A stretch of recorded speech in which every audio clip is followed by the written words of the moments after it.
previously on Gearz. And now we have, wow, what a legend. Wow, what a legend. What a body. Looks just like mine. What's so funny? Okay. No, it looks just like mine when I'm sleeping. And he's such a brilliant guy as well. World record holder, Olympic gold. Daisy, tell us more. Okay.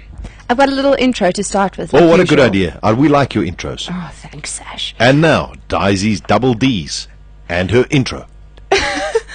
Today, my dude on Daisy's Double D's knows how to break world records in the water, win gold medals, has abs that are as hard as a brick wall, and was just voted Style the SA Style Awards in Joburg. Cha-cha-cha. Awesome, Cameron van der Burgh. Cameron van der Burgh! What a legend! That's not the whole intro done yet. Hang on. Sorry, Cameron. Hold on. Cameron was born on the 25th of May 1988 in Pretoria. He joined Crawford College in Pretoria as a grade 10 student in 2004. He specifically joined the school for its swimming program, which allowed him the freedom to pursue his swimming dream and complete his matric with the support of a dedicated team of teachers.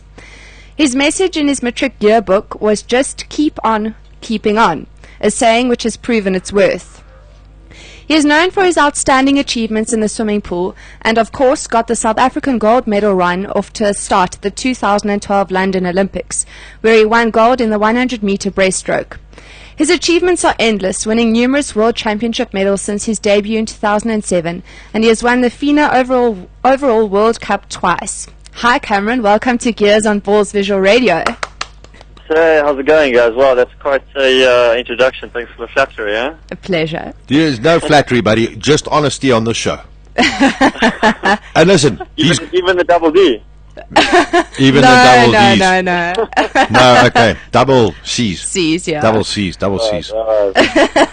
Listen, you've got to, surely one of your, if I was a sponsorship manager at Colgate, I would sign you up immediately with a Colgate smile. What a smile. Thanks a lot, guys. I must say, I think I've always noticed when the commentators talk about when I come out, I'm always smiling. So I think it's just because I'm enjoying the race. I always have a motto to say, the race is, or the whole experience is so small. I think most of the guys are so nervous and they don't actually take the experience in that they don't even remember it. So for me, I can recall London pretty much play by play because I just enjoyed the moment. I really took it in. Oh, what a race that was. We were shouting. I nearly got inspired to go and swim. Nice. I say nearly. Oh my goodness. Okay. I guess if Olympic gold doesn't inspire, then I don't think anything can. Yeah, no, that's true. Okay, congrats on winning Style Icon of the Year. Now that you've won the award, do you feel under pressure as to what you're wearing when you leave the house? No, not really. I think that, I just sort of throw on clothing that I always feel comfortable with. I think that I just sort of dress for my body, and I think that's what I feel comfortable in. So I was surprised when GQ named me as one of their best dressed. I went in the top 10, and also, especially after the Star World. But, I think that obviously I must be doing something right, so I'll just keep on wearing what I'm wearing, and I guess I can't go too wrong with that. Where does your style come from, Cameron? My style probably comes from my mom, she dressed me as a youngster, and I just sort of, I go with her every day, she buys clothing. Okay, I'm kidding about that. No, well, I'm very fortunate because I get to travel so often, and, especially in Europe where all the trains are set and where they come out first, I get to see that, and, I guess I'm at an advantage because I can buy all the clothing before it actually hits South African shores, so in that sense, I'm very blessed. Leaving sponsors out of the equation, do you have a favorite clothing and shoe brand? Not particularly. I think that I just sort of, my aim is always, I just go to the shops, not actually specifically looking for something, but as long as I'm in there and I actually see something that catches my eye, that I'll actually grab it. And, with the 100 Rand pair of shoes from Mr. Price, or if it's 10,000 Rand shoes from Hugo Boss, it's, something that I'm looking for that will complete my wardrobe. Great philosophy. That is an awesome philosophy. You know, because, I mean, Cameron, we've seen you in pictures. I've been fortunate enough to meet you a couple of times. You're always very, very well dressed. But you also have the physique that carries clothes very well. Now, do you agree? Yeah. Yeah, I guess I'm fortunate to have been gifted with a great frame. So that does sort of make my body, also makes the clothing always look better when you actually feel it. I think it's like a sort of a stack of potatoes. When it's half full, it doesn't look good. When it's full up, it looks good. No, well, exactly, because there are some people. I mean, listen, you've got a terrific swimmer's physique as well. So I mean, you're incredibly well muscled and those kind of things. Like you, Sash. Yeah, very similar to my kind of build. But the thing about it, I'll tell you why. Because I watch a tremendous amount of sport and try and see. There's certain people who cannot carry clothes, regardless of you know, whether they strapping or whether they just, you know, like a golfer, for example. Some of them are not in the best of shape, but some of them can carry clothes very well and some of them can't. One of them who can't is Justin Rose. No matter what he wears, it just doesn't look good. Hell of a nice guy, but it doesn't matter if you had to put him in a R1,000,000 suit or a R100 suit, it still won't look good. It's weird. Well, I think that your best friend when it comes to clothing is just your local tailor. You know, I think that I've got a really great relationship with one of my mates' mother, and she's been tailoring for plenty of years. And I mean, you know, to tailor a shirt, for instance, you buy a shirt at Trenry or something, and it costs you what, 500 rand. I mean, what's the extra 50 rand to go get a tailor to suit your body, and you know, it looks 1,000,000 times better. That's very true. Okay, moving on. We love cars on the show. What's your favorite car? My favorite car is the Audi R8 Spider. What a car! Are you enjoying it? Yeah, I'm loving it. Are you driving it a lot, Cameron? As much as I can with the practicality. Sometimes, unfortunately, I can't fit enough girls in all my swimming stuff. Yeah, you can't really go pick up girls in that car. I don't know where you put them. Really. Well, you see, because it's the plural. That's the thing, you know. But now, listen. So we love cars now. So you got to get in the car, drive to the swimming pool, and then surely nowadays it takes you a lot longer to get there because you go via another city just to enjoy the drive. Yeah, it's you know, the driving. Shall we say? I spend so much time in the car these days because I'm based in Pretoria, but.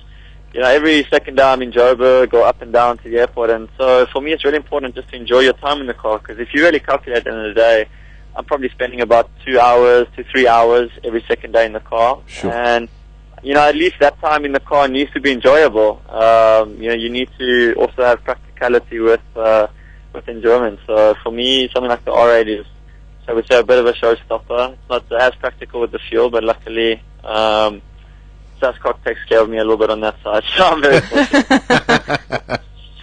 I'm sure you must be pretty strict with the food you eat and how many meals you have per day, unlike my partner here, Sasha.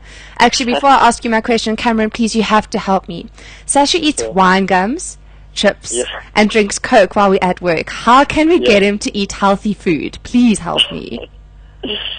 I don't know, probably when he has like a stroke or a heart attack, I'm sure he'll change straight away. But then I'm going to be unemployed.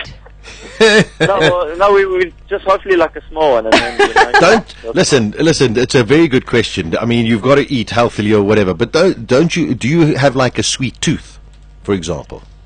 I do actually, and the way that I sort of get around it is I eat what I feel like my body needs. I've been sort of fortunate that throughout the years my mother has cooked, shall we say, healthy and nutritious food, and it's just become a way of eating. And you know, I'm not the kind of guy that on Friday night, you know, I crave McDonald's or something like that. I actually just crave, you know, a lovely meal. So, you know, and if I do, for instance, feel like dessert, I'll go and get it because I know that, you know, 99% of my diet is great, and that 1% is not going to make a difference.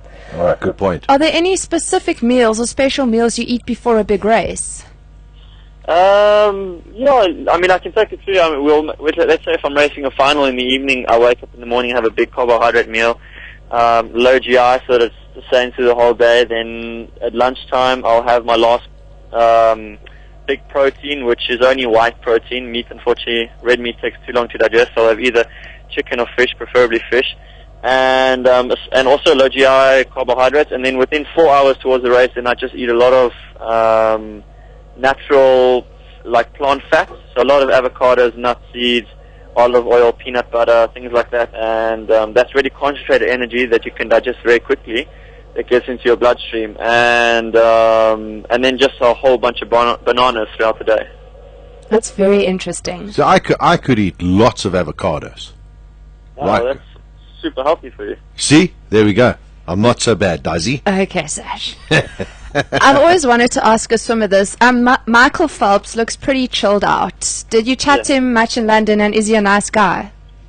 Yeah, he's a great guy. I think that a lot of people have the wrong impression with him, because when we are racing, I mean, for instance, I can speak for myself, that when I'm racing my heat semi-final and final over 2 days, in those 2 days I'm extremely focused. You know, people also say I block myself out of worrying about anybody else. I only worry about myself. I concentrate on what I'm doing because it's an individual sport. And somebody like Michael Phelps is racing every single day, you know, throughout the Olympic Games. So a lot of people think he's arrogant, doesn't talk to people, but he's just simply really looking after himself, making sure that, you know, from one race to the next, he's doing the proper recovery, eating the right things, worrying about himself, and off of the competition, you know, if he's out of there, he's such a relaxed guy. You know, there's no, like, so to say, like, pretentious or self-righteous person. He's just really relaxed and awesome.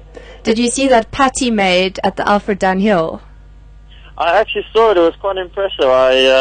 I must say, though, you know, I've always heard that Michael Phelps is a keen golfer, and he, as far as I understand, that he's trying to make a reality show for him making pro. But when I heard he has a handicap of 28, then I wasn't sure. I've seen on Twitter that you're also quite a keen golfer, though, and Sasha and I both love golf. What are you playing off? I'm playing off a 15. So very good. And your favorite course? My favorite course, actually, I played now at Arabella on the weekend, and that was really amazing for me. I also was very fortunate enough to play with some great company, which I think is, in the day, the most important thing. I mean, if your golf is good or not, as long as you're having fun and laughs, and it would be quite cool.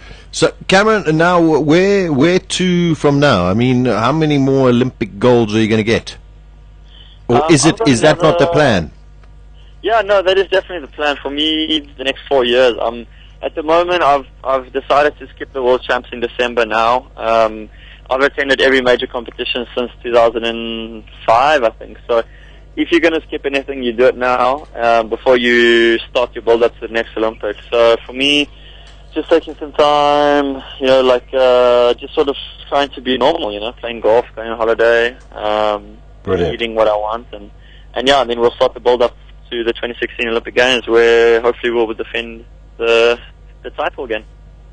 Okay, my last questions. We're obviously heading into the festive season. What are your plans for your December holidays?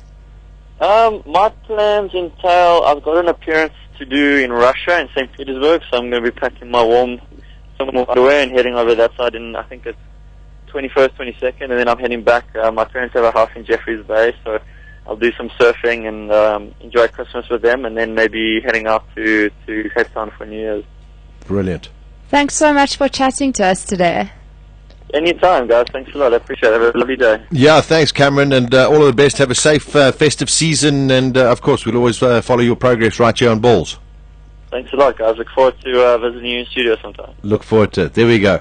What a true legend. What a great South African ambassador as well to South African sport.